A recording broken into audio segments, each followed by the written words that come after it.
Oke, jadi ini adalah konsep dari digital elevation model atau model digital itu berdasarkan elevasi atau ketinggian ya. Jadi kalau berdasarkan ketinggian itu dalam pemetaan itu terbagi dua jenis. Oke. Yang pertama itu garis kuning, ini adalah DTM, Digital Terrain Model. Kemudian yang merah ini adalah DSM, Digital Surface Model. Perbedaan dari kedua ini utamanya itu ada di jenis data yang ditampilkan. Jadi kalau DTM, kita anggap ini kita melakukan pemetaannya, ini hasil interpolasinya. Yang kuning ini adalah berdasarkan survei permukaan tanah ya. Jadi ini permukaan tanahnya.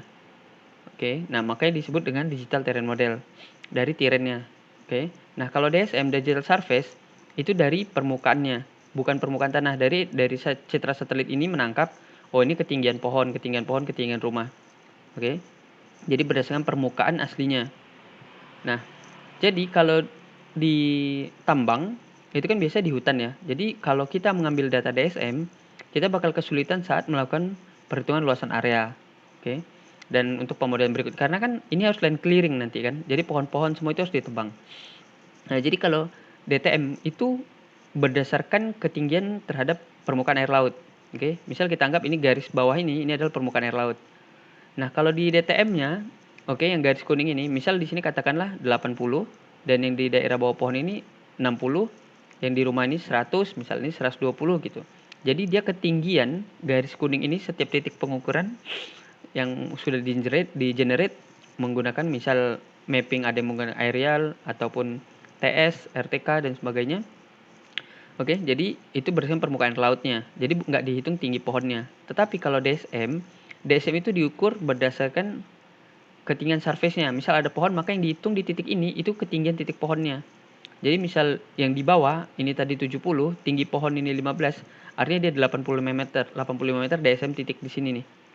Oke, jadi kalau kita melakukan menarik interpolasi, nanti titiknya itu berseberangan dari sini jauh karena kan ini lumayan curam ya. Artinya dari sini yang bawah ini ke sini 15 meter gitu.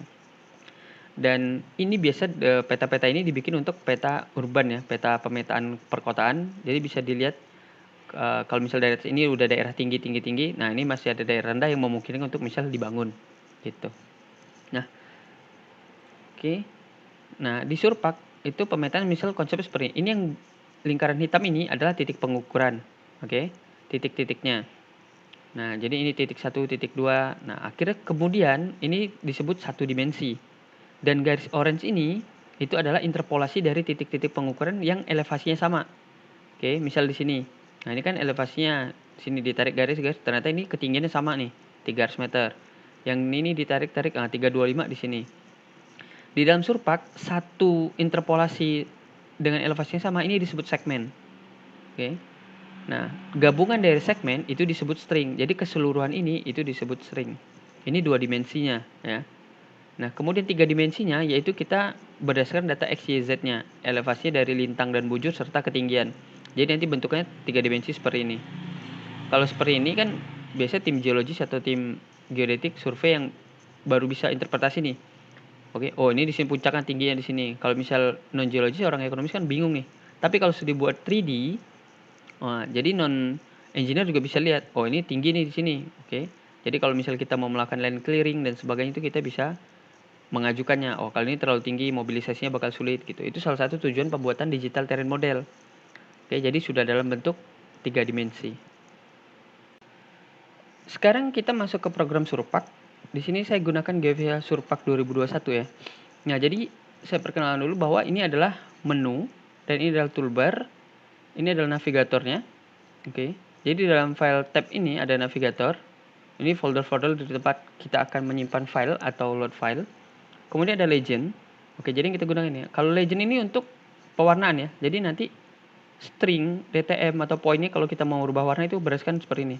Kalau kita mau ganti warna 1 itu warna defaultnya, warna normal.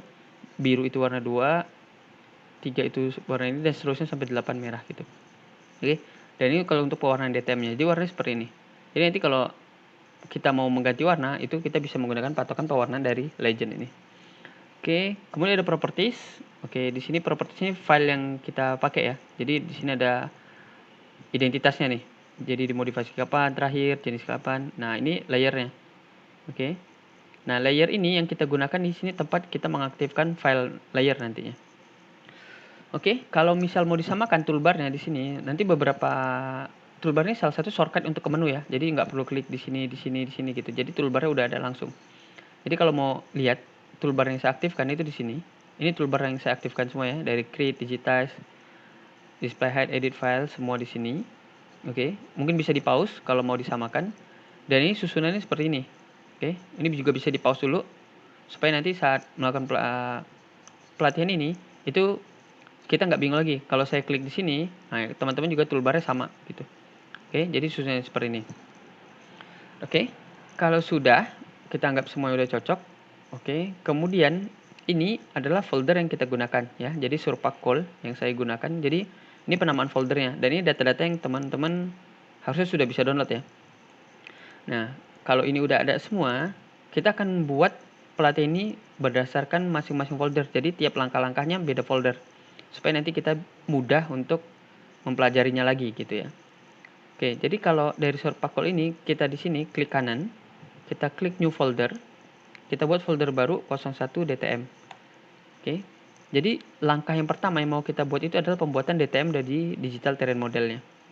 Oke. Di sini kita klik kanan, set as work directory. Oke. Nah, di sini ada tools-tools yang lainnya. Di sini kalau kita mau cut, ini mau kita copy, ini paste, ini rename kalau mau ganti nama foldernya dan lainnya. Ini kita delete. Oke, dan ini propertiesnya. Oke, jadi di sini kita aktifkan dulu, klik kanan, set as work directory. Jadi setiap file yang diproses di layar ini akan disimpan di dalam folder sini. Oke, kalau udah diaktifkan. Oke, sekarang kita akan buat DTM-nya dulu. Ini topografi DXF. Ini yang udah format CAD ya, yang biasa diekspor dari tim surveyor. Ini kita klik kanan, ini kita cut di sini. Gambar gunting, kita cut, kita pastekan di sini. Oke. Nah, jadi file ini itu sudah ada di sini. Oke, kalau mau sekarang kita buka, kita klik kanan, kita open. Oke, sedang diproses. Nah, ini kontur generate-nya yang udah jadi kontur ya, bukan dalam poin lagi. Seperti yang saya jelaskan sebelumnya bahwa ada poin, garis masing-masing segmen. Oke, kemudian baru ke DTM. Dan ini reset graphics ya, salah satu toolsnya ini kalau mau undo. Jadi kalau ini mau kita clearkan, kita klik di sini yang merah, reset graphics. Nah, ini bisa klik kanan, bisa juga di drag atau ditarik. Jadi tahan, tarik ke sini. Oke. Nah, file ini kita akan lihat kalau mau lihat ketinggiannya gimana sih gitu. Jadi kita ke display, kita ke point, kita ke atribut. Oke. Topografi DXF ini description field number yang kita ganti ke Z karena kita mau lihat ini elevasinya berapa. Jadi di sini text alignment-nya di sebelah kiri kah gitu. Jadi all point. Oh ya, kali ini kita kosongkan aja ya. Karena kan kita ini satu string semua nih. Ini tadi segmen. Jadi kalau misal segmen itu satu garis nih. Satu garis ini cuma mau ambil yang ini. Nah, kalau seluruh string ini kita default kosongkan aja. Yang penting tuh di sini ya, description kita mau tampilkan elevasinya. Position text-nya, apakah kita akan menampilkan semua poin yang ada di sini atau kita ambil yang centroid aja. Kalau centroid itu cuma yang di tengah-tengah. Oke, nanti teman-teman bisa coba masing-masing ya. Di sini kalau langkah biasa itu cuma centroid supaya kita masih bisa lihat elevasinya berapa. Oke, kalau sudah kita apply. Nah, seperti ini. Ya kan? Nah, ini 390, 385, 380, 370 dan seperti ini. Jadi kalau misal kita mau lihat di mana ya. Oh ya, kita kalau mau centering layar, ini kan misal gini ya. Nah, kalau kita gini kan, wah, ini susah nih ngeliat. Jadi klik yang di sini nih. Oke. Zoom data extends, kita klik sini. Oke. Nah, jadi dia otomatis default tampilan awal. Oke. Nah, kalau di toolbarnya ini kita mau hilangin angka ini, kita klik sini. Oke. Set file values. Ini kita apply. Oke. Nah, yang ini kita akan DTM-kan dulu. Kalau misal kita lihat seperti ini kan udah kelihatan nih, elevasinya berbeda ya. Nah, jadi kita layer extends, kemudian kita akan langsung ke surface, klik DTM from layer di sini. Kemudian objek ID-nya biarkan 1, objek name-nya kita kosongkan aja. Nanti kita nge-save nanti. Create on kita pakai XY plan. Oke, jadi semuanya bakal sesuai sama seperti ini. Perform blind test. Jadi ini nanti saat kita membuat DTM dia akan mencocokkan apakah datanya ada yang berpotongan atau enggak. Oke. Jadi kalau datanya udah rapi, itu nggak akan berpotongan. Kalau misal kita mau coba perform Boolean test itu boleh, kalau enggak nanti dia bakal dikasih tahu errornya di mana. Oke. Jadi di sini kita unchecklist, kita data ini supaya nggak diperiksa lagi apakah ada yang berpotongan, berhimpitan, jadi dianggap udah bener, gitu ya. Data karena dari perpotongan itu biasanya udah diperiksa oleh tim surveyor sebelum dikasih ke data main plan atau geologisnya. Interpolationnya kita unchecklist, kita karena datanya udah cukup lengkap ya, datanya udah rapat, jadi bisa kita lihat, kita di sini kita apply. Oke. Nah, file ini yang udah hasil ekspornya. Oke. Nah, jadi ini yang udah DTM-nya. Nah, sekarang supaya ini kan masih satu nih. Sekarang kita save dulu file ini. Kita save. Biarkan sama, ini formatnya DTM. Ini biarkan. Nah, ini save style di unchecklist aja ya. Supaya ini kan style file name-nya kita nggak perlu pakai. Karena kita belum masuk ke pewarnaan. Oke, jadi ini ya. DTM option ini biarkan default, solid validation on save. Rigid backward-nya, compatibility-nya, jadi semua itu bakal dibikin jadi kayak satu poligon tertutup. Oke, kita apply. Nah, sekarang udah ada file baru nih, topografi DTM dan topografi string-nya. Oke, kita lihat graphics. Topografi string ini sama dengan DXF yang tadi, cuma perbedaan di warnanya nih. Oke, karena warnanya udah diatur. Jadi yang mayornya ini yang putih, minornya yang biru. Oke. Oke. Nah, dari sini kalau udah ini, kalau misal kita lihat, sorry. Nah, ini kan, nah ini DTM-nya yang udah kan. Nah, sekarang kita mau ngeliat dulu konturnya kalau udah rapi atau belum. Atau kalau kita mau pewarnaan ya. Jadi kita ke edit, string, renumber range. Kita pengen bikin semuanya cuma jadi satu warna aja. Oke. String range-nya itu dari 1, artinya dimulai dari sampai, koma itu sampai 999 atau berapapun angkanya paling maksimal. Oke, jadi string 1 sampai 999 warnanya, misalnya kan ada biru ini 2, putih ini 1. String range-nya itu kita ganti ke nomor 1, misal gitu ya. String range ke 1, kita apply. Nah, ini jadi warna putih semua kan, seperti sebelumnya. Sekarang kita save. Kalau merah ini artinya belum di save ya. Ini kita save. Kita yes. Nah, sekarang kita akan lihat dulu nih. Nah, ini kan kontur tajam-tajam ya. Ini lancip tajam-tajam gitu. Sekarang kita mau smoothing dulu nih supaya hasilnya lebih smooth. Oke. Caranya kita ke surface, kita ke contouring, kita smooth string and layer. Jadi kita akan smoothing yang di layer ini nih, ya. Atau kalau mau pakai file juga bisa, cuma kita ambil yang di sini aja dulu. Smooth string and layer. Oke, kita klik. Nah, jadi string range-nya yang mau kita smooth itu dari 1, sampai 999 dan segmennya juga sama. Jadi seluruh segmen string ini itu bakal kita ubah, kita smoothing. Number of lines-nya ini powernya. Nah, jadi ada smoothing itu metodenya spline dan interpolation. Jadi spline dan interpolation itu misalnya kita pakai 1. Jadi perhitungan ini itu berdasarkan data point, karena smoothing itu kan penarikan titik ke titik ya. Jadi kalau kita pakai 1, ini kita asumsikan 1, ini kita spline, nanti kita buat juga interpolation, jadi kita bisa compare hasilnya. Ini spline, kita apply. Oke. Nah, yang spline ini kita save dulu. Ini topografi spline. Oke. Kita apply. Oke. Kita reset graphics dulu karena itu udah kita smoothing. Sekarang kita load lagi yang topografi defaultnya dulu. Oke, sekarang kita surface, kita ke contouring, kita ke smooth string and layer. Sama, sekarang kita pakai interpolation. Tadi kan string. Kita apply. Oke, nah ini udah, kita save lagi. Ini interpolation. Apply. Oke, jadi ini sistemnya kan kita pakai tadi 1 ya. Jadi pengalihan itu 1. Jadi hasil itu nanti belum kelihatan banget gitu. Sekarang kita buka semua, oke. Kita tekan shift kalau mau langsung sampai ke dalam, atau kalau satu-satu topografi control klik. Nah, ini klik kanan, kita buka semua. Oke, nah sekarang kita hide dulu semua. Kita mau ganti warnanya. Nah, kalau yang interpolation, oke, nah kita ganti ke display. Oke, kita ke edit, ke string, renumber range. Oke, jadi kita ganti ke warna 2. Oke, karena nanti kita mau compare ya. Kita bandingin. Kita save dulu. Yes. Kemudian kita ke topografi yang spline, kita spline itu pakai nomor 3 ya. Nah, kalau di toolbar renumber range kita kan tadi harus ke menu sini ya, edit segment string. Nah, kalau di sini itu langsung ke sini nih. Oke, renumber range of string 1 sampai 999, ini kita pakai 3. Oke, sekarang kita save lagi. Oke, nah sekarang kita akan buka semua. Oke, nah di sini kita bisa lihat nih. Oke, jadi kalau yang putih itu, yang awal itu berarti sama yang interpolation, dia sama persis ya. Tuh, jadi nggak ada perbedaan. Dan ini masih belum kelihatan smooth karena powernya kita pakai 1 tadi, ya kan? Nah, sekarang kita akan pakai coba powernya. Untuk perhitungan kita pakai 3. Oke, jadi ini kita surface ke contouring, kita ke smooth string and layer. Jadi ini kita pakai 3. Oke, yang spline. Oke, ini apply. Oke, ini proses ya, loading prosesnya. Jadi smoothingnya sedang dilakukan.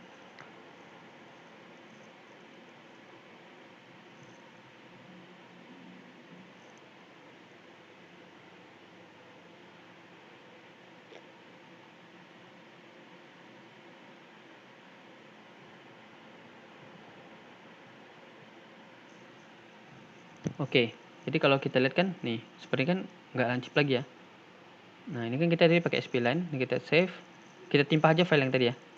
Ini kita ganti spline, save, apply, yes. Nah, sekarang kita reset graphics lagi. Sekarang kita pakai yang metode interpolation dengan powernya 3 juga. Surface, contouring, smooth string in layer, kita pakai interpolation. Kita apply lagi. Oke, sekarang kita save lagi. Ini kita timpah yang interpolation tadi. Save, apply, yes. Nah, oke, kalau sudah semua seperti tadi, kita akan tampilkan lagi semua. Oke, kita hide dulu, ini hide.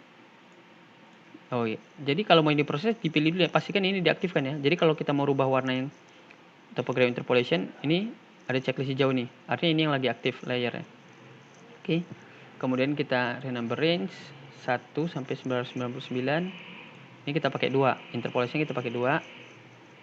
Kita save lagi, apply, yes.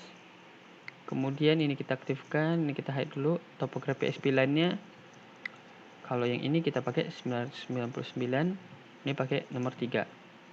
Apply. Oke, sekarang kita save lagi. Sekarang kita tampilkan semua. Nah, kita mau lihat hasil smoothingnya. Oke. Nah, kalau misal kita lihat satu persatu, nah, ini kan original ya. Kemudian ini yang interpolation. Oke. Kemudian ini baru spline. Jadi hasil yang spline ini itu lebih smoothing ya daripada hasil interpolationnya. Jadi kita akan putuskan bahwa kita akan pakai topografi spline. Oke. Kita reset graphics. Kemudian kita pakai yang spline ini. Oke. Ini kan tadi kita nggak pakai ya. Nah, ini kan yang original bawaannya.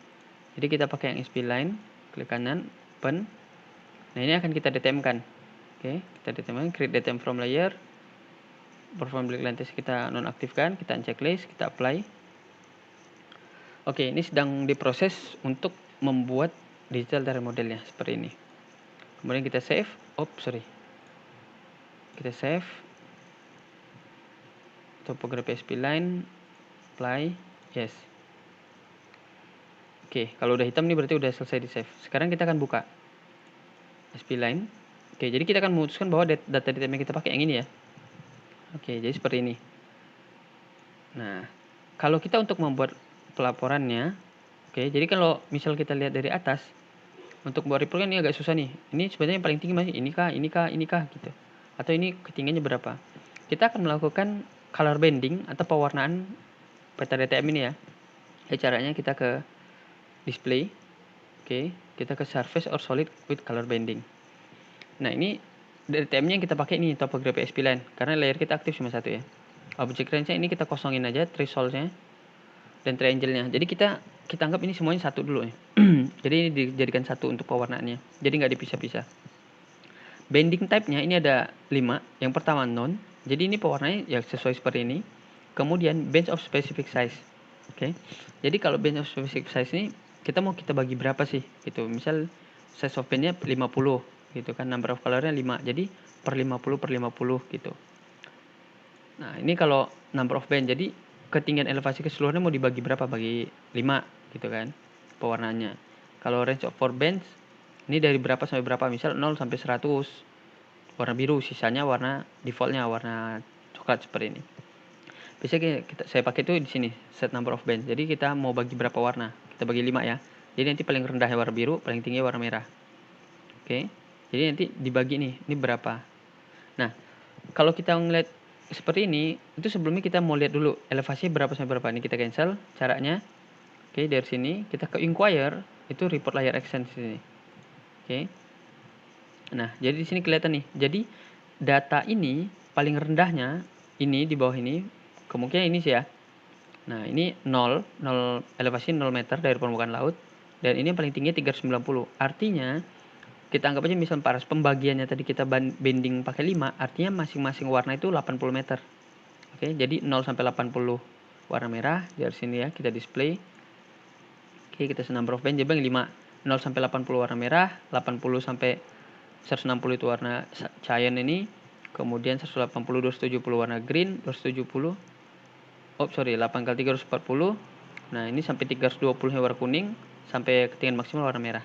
Oke, berdasarkan elevasi ini. Oke, kalau sudah kita apply. Nah, jadi seperti ini pewarnaannya. Oke, jadi ini akan kita buat report nanti. Jadi kita bisa ngelihat tadi kan, jadi kalau yang ini merah, elevasinya ini berarti di kisaran 320 sampai 390. Oke. Kalau yang warna kuning itu berarti dari 240 sampai 320. Dan ini yang elevasi rendahnya. Artinya kalau batu baranya nanti dalam atau tambang galian kita dalam, nah ini yang OB removal atau land clearingnya di sini yang lumayan. Karena kan unitnya harus dibawa sampai ke atas. Gitu. Oke, cukup sampai di sini untuk pelatihan pembuatan digital terrain model. Pertama kita buat folder baru dulu. 02 database. Oke, database kita jadikan direktori kerja. Keempat data ini kita cut. Kita masukkan ke database. Oke. Sekarang kita buat nama database-nya. DB call. Oke, jadi kita buat sebuah database yang dimana kita akan memberi nama DB call. Ini datanya udah masuk nih. AC kan memang tadi kan sedikit karena AC cuma yang mengandung batu baranya aja. Oke, yang pertama itu kita klik kanan buat folder baru 03 bor geologi. Oke, seperti sebelumnya bor geologi kita jadikan direktori kerja dan pastikan database-nya sudah dimasukkan ke layer ya. Kalau ada di sini artinya udah aktif database-nya. Oke, kemudian kita ke litologi, kita ke lito. Lito ini kita klik kanan, get field code. Oke, sekarang kita expand. Jadi kita udah punya 3 nih, A, B, dan W. Display drill hole. Oke, nah jadi ini adalah tahapan-tahapan di mana kita akan memasukkan langkah-langkah. Nah, kalau udah ini kita apply dulu. Nah, seperti ini. Oke, kita bisa lihat yang di sini. Nah, ini huruf yang tadi yang kita setting warna putih. Seperti ini. Nah, ini SIM B-nya warna hijau, W-nya warna merah, SIM A-nya warna kuning. Folder baru dulu. 04 perlapisan. Oke, ini kita jadikan direktori kerja, kita apply. Ini pakai litologi, ini pakai lito. Di sini pakai A, karena kita SIM A dulu ya. Kemudian kita apply. Sekarang di sini udah ada nih. Oke, kita buka. Nah, dari sini. Jadi dari kuning ke coklat ini SIM A. Dari coklat ke hijau ini interburden-nya atau waste-nya. Hijau ke coklat bawah ini SIM B. Jadi seperti ini bentuk perlapisannya, ya kan? Oke, jadi setelah kita membuat perlapisan masing-masing SIM, sekarang kita akan menggabungkannya untuk menjadikannya sebuah solid model. Nah, jadi kita udah punya seperti ini, ya kan? Nah, sekarang udah jadi kan? Nah, ini SIM A solidnya. Oke. Nah, sekarang kita akan lihat kalau kita buka topografinya nih. Nah, ini kan batas permukaan tanah yang paling atas. Jadi kan, oke. Nah, jadi kita akan buang yang di atas permukaan. Nah, ini sisanya nih. Nah, jadi SIM A ini nggak keluar. Oke, dia cuma sampai mentok di permukaannya. Dan ini lebih realistis ya. Ini SIM A, ini SIM B, dan ini nggak ada yang lewat dari permukaan tanahnya. Nah, sekarang kita buat folder baru. Oke, 06 crop line. Oke, crop line kita set as work directory. Jadi ada beberapa data yang mau kita buat kalau mau membuat crop line ya. Nah, ini udah siap, klik tarik ya. Jadi jangan diklik terus dilepas, tapi kayak gini. Diklik satu kali, tahan mouse-nya, terus ditarik ke atas. Yang untuk dipresentasikan. Jadi kita lihat bahwa di BH14 ini ada sekitar ketebalan 50 meter untuk SIM B-nya. Dan ini untuk SIM A-nya. Jadi yang pertama itu kita buat folder baru dulu. Kita 07 block model. Oke, block model kita jadikan work directory-nya dulu. Ini benar-benar bentuk persegi banget ya. Nah, sekarang kita akan potong supaya blok awal ini bisa dipotong menyesuaikan dengan bentuk dari topografinya. Sekarang bentuk bloknya itu sudah mengikuti bentuk dari topografi. Oke, setelah kita membuat blok model, berikutnya kan kita membuat atribut. Jadi atribut itu adalah karakter dari masing-masing blok. Oke, jadi kita ceknya seperti ini. Kita ke blok model, kita ke atribut, kita view atribut for one block. Kalau kita klik yang di sini, yang di kuning ini kan harusnya ada atributnya. Dia menunjukkan itu SIM A, densitasnya berapa, gitu. Itu materialnya apa, gitu. Dan SIM B pun seperti itu. Oke. Nah, sekarang kita akan membuat tahapan itu. Oke, jadi kita akan membuat atribut. Jadi kita buat folder baru dulu. 08 atribut. Oke. Atribut kita jadikan direktori kerja. Sekarang kalau kita mau lihat blok model ke atribut, view atribut for one block. Yang hijau, udah ada SIM B. Yang kuning, ini SIM A. Dan yang merah itu masuk ke OB. Oke. Oke, yang pertama itu kita buat folder baru dulu. New folder 09 composite.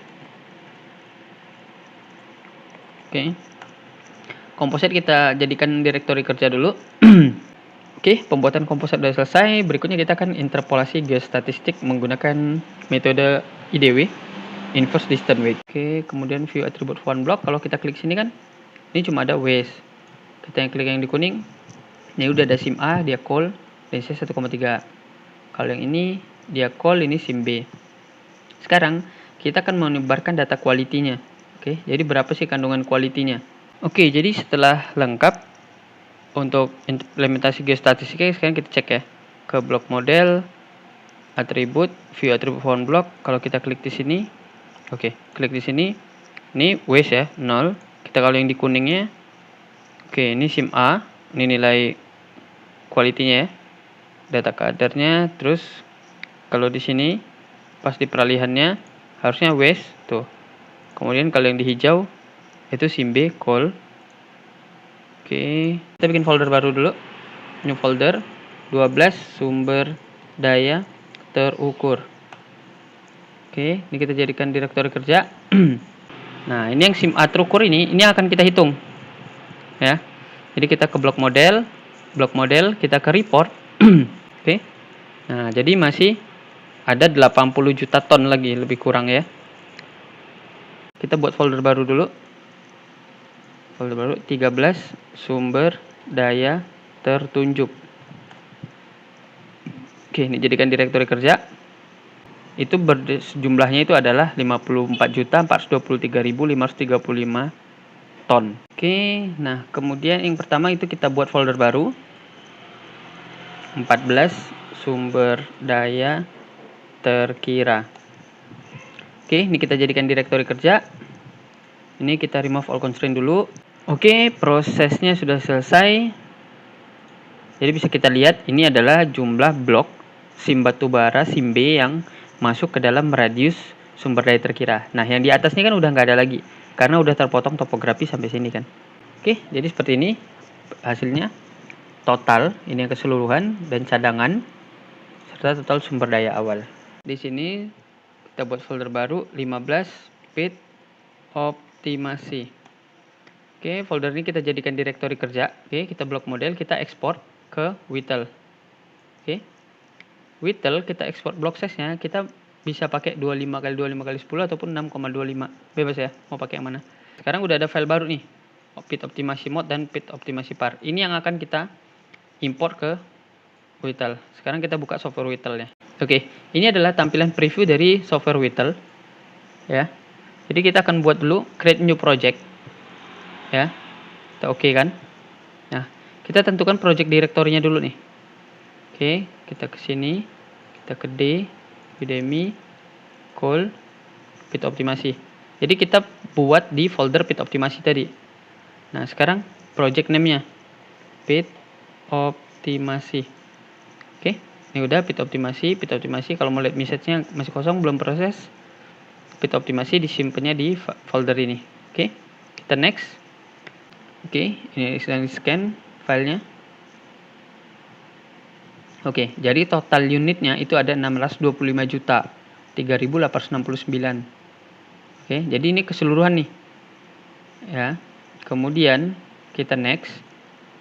Nah, ini bloknya.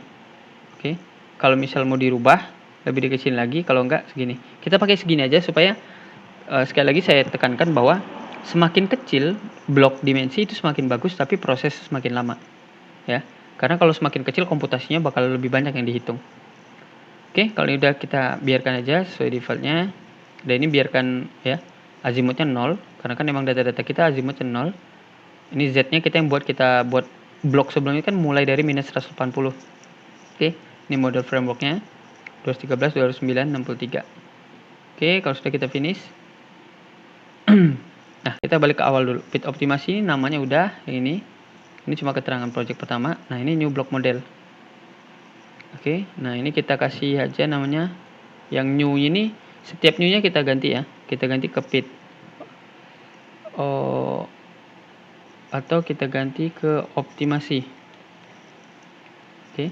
Jadi setiap file di depannya itu kita kasih nama O. Dan pastikan ini karena dia nggak auto save ya. Jadi setiap langkah itu pastikan teman-teman save dulu. Seperti ini. Oke, kalau udah save udah. Nah, ini optimasi block model. Nah, ini adalah proses tahapan terakhir untuk runningnya. Hasil dari sini nanti kita udah bisa ngelihat hasil rekomendasi dari Whittle 451 ini desain pit yang seperti apa. Nanti kita lihat dari reportnya, apakah kita mau mengambil desain pit berdasarkan jumlah keuntungan atau berdasarkan jumlah tonase batu bara yang kita tambang atau jumlah dari waste yang kita tambang atau juga IRR. Oke. Nah, ini udah selesai pit by pitnya. Ini udah selesai. Nah, kita ngeliatnya dari sini, dari output. Nah, ini desain yang kita dapatkan. Oke. Jadi kalau kita pakai desain open pit cash flow yang mau kita kejar, sini kan ada hasilnya US dollar. Kalau ini 3 miliar dolar, 3,4 miliar dolar, ini kan bisa terlihat nih tonase. Tonase ini warna kuning, ini waste-nya. Jadi kalau kita mau ambil itu, sekarang kita show pit dulu. Oke. Nah, seperti ini. Ya kan? Nah, ini kan topografi yang atas, pitnya kan miring gini. Ini kalau desain pit 1, itu seperti ini. Sekarang kalau misal kita mau lihat yang 41 tadi, habis klik 41, pit enter. Nah, seperti ini. Oke. Sekarang kita mau ngambil desainnya. Kita kan tadi udah sepakat mau pakai yang desain 41. Yang ini kan. Nah, caranya kita klik di optimasi pit cell, klik kanan, other, kemudian kita export DXF. Kita kan tadi mau pakai yang 41. 41. Ini biarin aja. Nah, kecuali ini aja kita ganti. Ini kita pit optimasi underscore 41. Oke. Supaya untuk penanda. Jadi kalau misal nanti juga mau dipakai yang 13 juga mau dicek lagi terhadap 42 berapa. Ini biarin all pit cell nggak usah. Kita cuma satu aja. Kalau all pit cell nanti dia terlalu banyak juga digabung. Jadi kita pilih satu-satu. Show topografi nggak usah, control nggak usah, ini block outline aja. Ini kalau sudah kita run. Oke, ini sedang diproses. Sekarang kita buka ini pit optimasi DXF yang 41. Nah, jadi pitnya itu yang kita optimasi itu dapatnya bentuknya seperti ini. Cuma kan ini filenya DXF. Kita mau ubah dulu ke DTM. Oke, proses pit optimasi sudah selesai. Guideline ini yang akan kita buat untuk membuat desain pit nantinya. Oke, yang pertama kita buat folder baru dulu. 16 pit design. Oke, kita jadikan direktori kerja. Pastikan ini pit limit yang diaktifkan, kemudian kita ke service. Drag string over DTM, kita klik di sini garisnya. Kemudian kita akan tempelkan terhadap DTM SIMB floor. Interpolate new point, kalau poinnya kurang dia bakal narik interpolasi.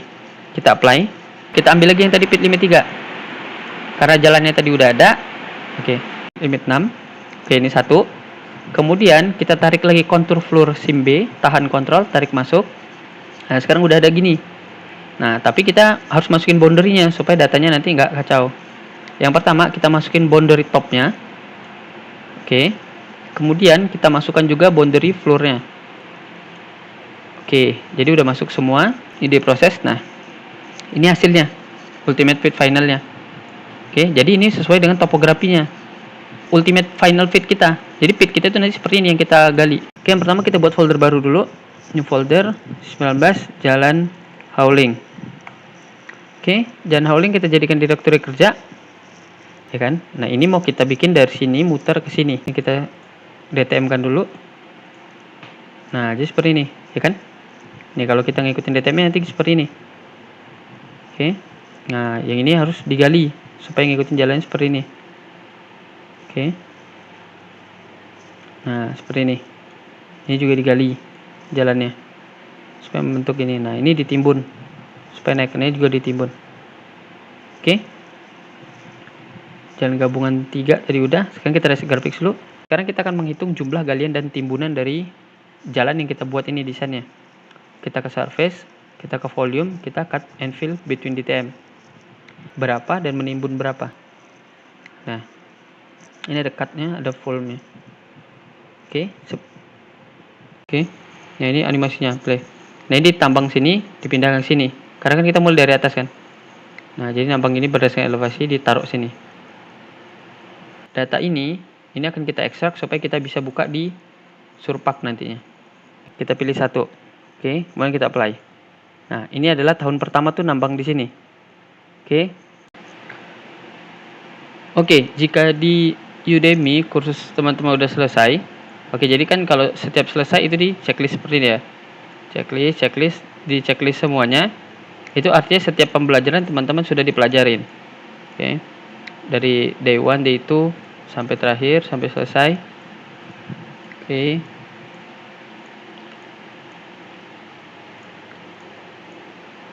Kemudian yang di hari terakhir, di day 3. Oke. Kalau udah selesai, your progress kan seperti ini. Oke. Nah, ini ditunggu sebentar. Kemudian teman-teman kalau udah di checklist semua itu bisa di refresh. Oke, ini sekarang udah keluar get certificate-nya. Oke. Sekarang diklik get certificate. Nah, ini sertifikat teman-teman yang online-nya ya. Kalau teman-teman mau download PDF itu di sini. Oke, kalau udah seperti ini. Nah, kemudian teman-teman buka profil LinkedIn teman-teman. Tambahkan add profile section. Tambahkan yang additional. Oke. Tambahkan yang yang recommended ya. License certification. Ambil yang dari recommended. Jadi ulang lagi. Jadi dari sini add profile section. Oke, pilih yang recommended, pilih license certification. Oke, nah name ini judulnya. Oke, jadi kita buat ambil yang judul ini.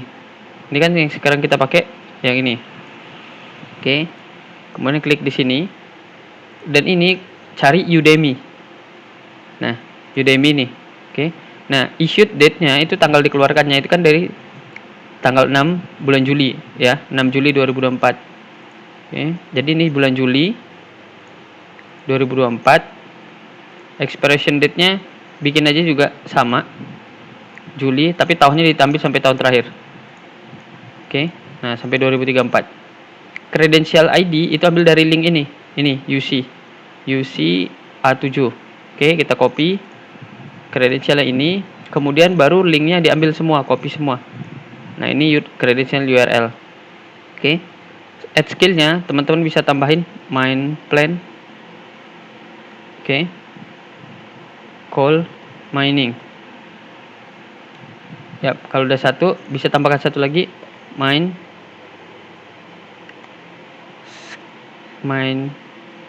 scheduling coal mining. Oke, jadi kita tambah dua nih. Nanti tambahkan, bisa ditambahkan sama teman-teman ya. Add media ini nggak perlu karena ini nanti bakal otomatis kebuka di LinkedIn-nya. Oke, kemudian kita save. Nah, seperti yang ini, service-nya edit, next, share, post. Nah, teman-teman bisa post, oke, ke LinkedIn teman-teman. Yang pastikan sudah banyak koneksinya ya. Karena ini akun LinkedIn baru ya, saya bikin untuk dummy aja. Jadi kita bikin post. Nah, jadi teman-teman sudah punya satu post baru. Nah, di mana letak profil sertifikasinya itu di sini. Jadi kalau misal ada orang yang buka LinkedIn teman-teman, baik recruiter ataupun teman kuliah ataupun dosen, jadi kalau dia buka ke bawah, nah ini dilihat nih, license certification pelatihan main plan batubara, Surpak, Uitel, dan Mainskate. Nah mereka tahu, oh teman-teman sudah ngambil pelatihan ini. Jadi kalau mereka klik show kredensial, diklik di sini, nah itu dibuka tab baru, ini sertifikat teman-teman yang keluar. Oke, jadi di sini ada namanya Asep Pratama. Dan ini bakal online, jadi ini original gitu ya. Dan ini dikeluarkan oleh Udemy-nya. Dan ini seumur hidup ya. Jadi ini nggak akan hilang. Jadi kalau misalnya teman-teman mau download sertifikat di sini, mau download .jpeg ataupun PDF ini bisa. Tapi kalau yang ini untuk dicantumkan ke CV offline. Kalau CV online atau di LinkedIn itu pakai yang ini lebih bagus. Oke? Sampai seperti ini. Oke, jadi kalau udah selesai sampai sini untuk integrasi sertifikat ke LinkedIn.